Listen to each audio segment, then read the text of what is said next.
Chasing down the jobs from the last boom. Welcome to Australian Mining for New Starters. And today I just want to have a quick chat with everybody about how people can get bogged down in chasing down jobs from the last booms that we've had. So what do I mean by that? Well, if we come over and we have a look at this story from the ABC, it's automation emerges as new frontier in coal jobs debate. So what's happening is that they've turned a lot of iron ore mines, so a lot of these mines up in the Pilbara here, because the ore body is really close to the surface, they can do what's called strip mining, and when you strip mine something, you can use autonomous trucks. Now, if you come over to the sponsors training and you have a look at this page they've got on autonomous trucks, it goes through the different types of mining and which ones you can use the autonomous trucks in and which you really can't. And the big thing that you need to get your head around with the autonomous trucks is exclusion zones. They need to be used in an exclusion zone, and what does that mean? An exclusion zone is an area of the mine that is completely blocked off to all people, and only the machines can operate it in that area. So it becomes really easy if you've got a strip mine up north or a coal mine in Queensland now, where the ore body is fairly close to the top. You can run the trucks in and out from one direction, and you can have all the people at the other area.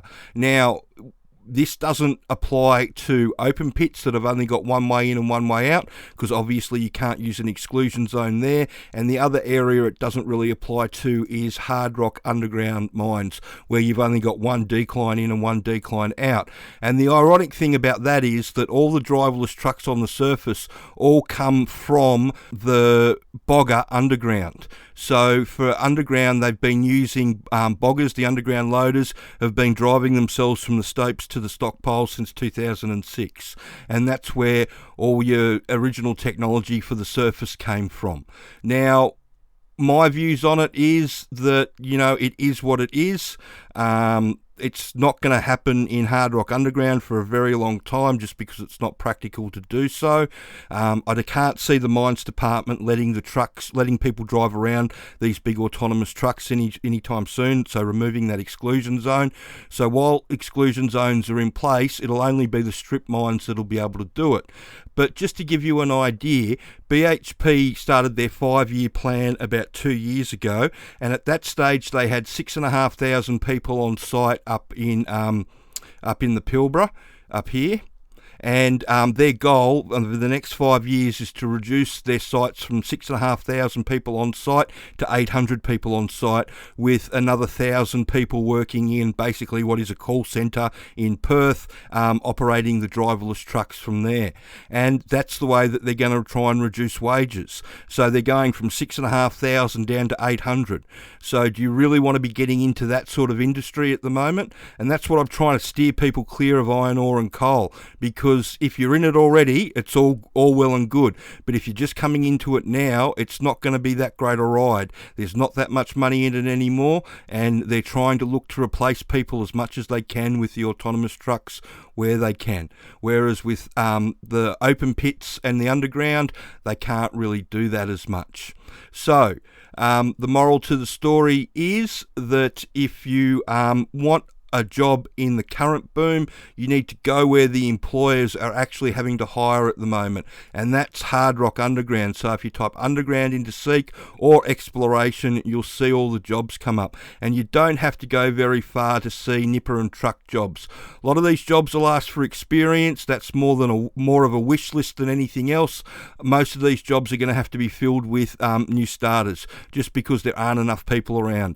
And if it gets to the stage where companies are asking for entry-level underground operators, that means that they're really desperate, because what happens when you put an entry-level job ad up like this? The HR just gets inundated with thousands of resumes, and that isn't necessarily a good thing when trying to have a look at what people are doing. So you can have a look through all that. This is where the jobs are, and as always, you can use the sponsors training, the DIY package, or the work ready package to help yourself get a job. If you want more information about that, just fill out a website contact form, or one of the underground training shift bosses will get in contact with you to have a chat about how you can get in. So I hope you found that information helpful, and please stop chasing the jobs from the last boom. There's only a handful of jobs in the area, and they use traineeships and all that sort of stuff as well. And whenever I hear the word traineeship in mining, all I think is wage suppression. So a lot of these people are going on to 1 and 2 year contracts on small wages for a traineeship that really only should take a couple of months to get your head around. And from that point of view, it's all about wage suppression for the employer. And they can do that because they've got other people to choose from. Whereas with exploration and underground, once you do your 3 or 6 months or whatever the mine site or the site deems as your experience period, you're deemed as experienced and you get paid the full whack like everybody else gets paid.